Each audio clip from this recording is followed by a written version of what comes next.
Hey, peace and blessings. So, I want to talk about really the way we deal with disagreements, right?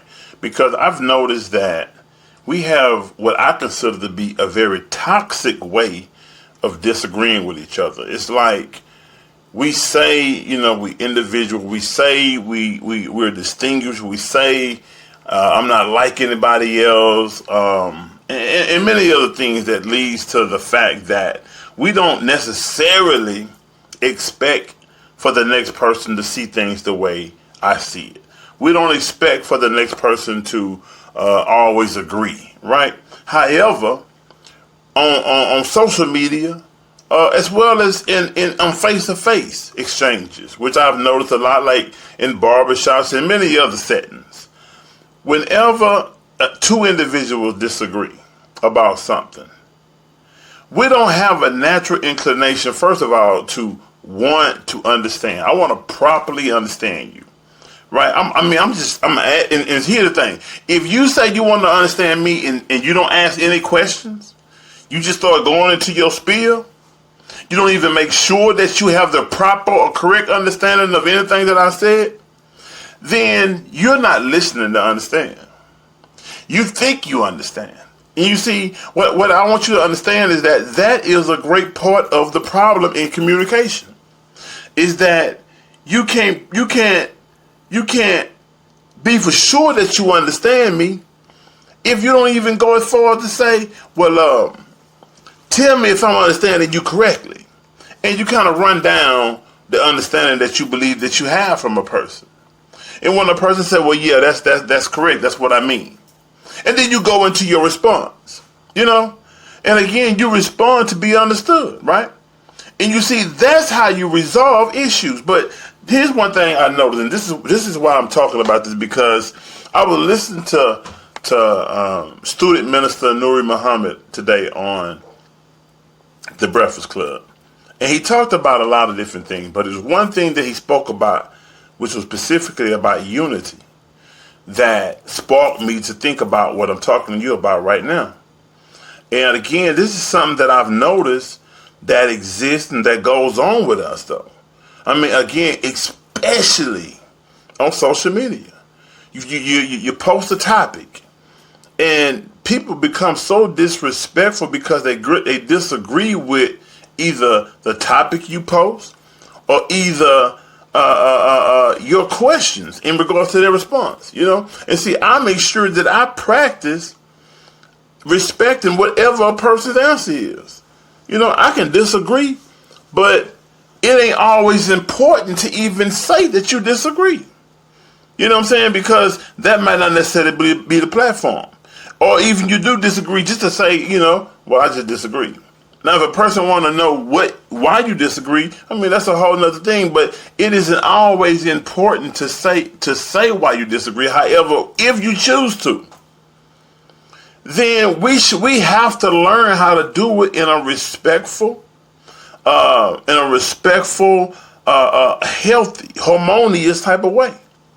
You see, one thing, at least I'm going to say again, amongst black people, because black people are most important to me. Our health, our social health, our personal health is very important to me. And so one thing I would say about black people is that we have to always keep in mind that it is easy. We all, for the most part, all black people know how to get disrespectful. We know how to get violent. We know how to get hostile. So we have to understand that when we're dealing with each other, and a lot of times, and I have to say this, a lot of times, I mean, men do it too. I'm not, and I was going to say sisters, but you know what? I'm not even going to say that, because men, I said today, men had it just as bad. Men are just as disrespectful on the mic. So when I think about what Minister Nuri Muhammad was talking about, and one of the things that he spoke about in regards to unity, he say black people have a misunderstanding of what unity is. He say we speak unity, but we think in uniformity. He said those aren't the same thing. Those are two different words. He said we speak unity, however, in our mind we are thinking uniformity. He said, you see, unity is where we do different things in different times in different ways, but with the same objectives. We even may look different, and we may sound different. However, again, the objective is the same. But uniformity is to look the same, do it the same time, and do it the same way. You know what I'm saying? And as the brother had also had noted and stated that, you know, contrary to whatever anybody's belief is, not everybody's going to be Muslim, not everybody's going to be Christian, not everybody's going to be Jew, not everybody's going to be whatever denomination you will, not everybody's going to be whatever, you know what I'm saying? We're not all going to be and see things alike. But so we have to get beyond that point if we ever look to survive. Because as the Quran says, that there is a sign in creation for those who, what? Believe. For those who accept what I'm saying to be true. For those who can recognize truth. For those who love the truth. So for those who believe in what's being said to you, there's a sign in creation. So as he noted, look at the organs in the body.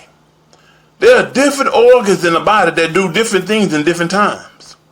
So they don't function in uniformity. They function in unity, though, because what is the unity? The unity is to keep the life of the body, of the person, of the vessel alive. So they all function to keep the body alive, although they do things different ways for different reasons, and they do, you know what I'm saying? They all function differently. So, and this is speaking, you know, just trying to make comparison. Christianity can be the liver. Islam could be the heart. You know, Judaism could be the mind. You know what I'm saying?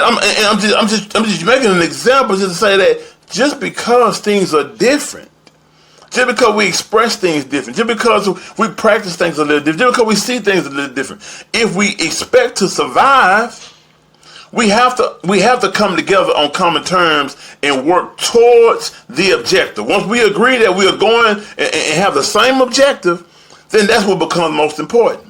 It ain't how you talk and how you do it over here.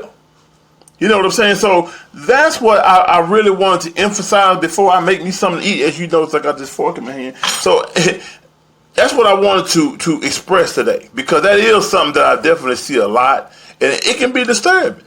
You know, but I look at it as a personal challenge for myself, something that I have to evolve beyond, not letting those matters disturb my peace, right?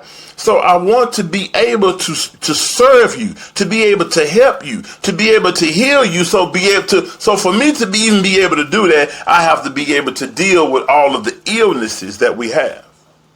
That's the test of a doctor. That's the test of a teacher. That's the test of a scholar. That's the test of a leader. Is that you have to be able to deal with all of these ailments that exist amongst us. So that's my test, and that's what I strive to. But yet and still, I want us to work on it. I want us to do better. And we have to recognize that we must do better. We have to know that if I disagree, that's fine. I have the right to disagree. You know, you have the right to disagree with me, but you don't have to get disrespectful. You don't have to become offensive. You know what I'm saying? It don't require all that to disagree. And we have to know that just because it doesn't even require a debate. You know what I'm saying? Just because you see things different than I do, I don't know everything, nor do I even come off like I do. So it don't require you to even say that you disagree all the time. You disagree, cool. That's fine. And just because I leave it alone like that, it doesn't mean I don't care. It means that I don't. It's not a debate. It's not a debating thing. You know, I get misunderstood often by people thinking that my debate is about you disagreeing with me when it's not. When I hear that you misunderstood me, and that is the reason for your disagreement, I'm debating with you about your improper understanding of what I said or what I do or whatever. It's not about you disagreeing. So anyway, I hope you understand. Peace and blessing. Y'all have a blessed day. Peace.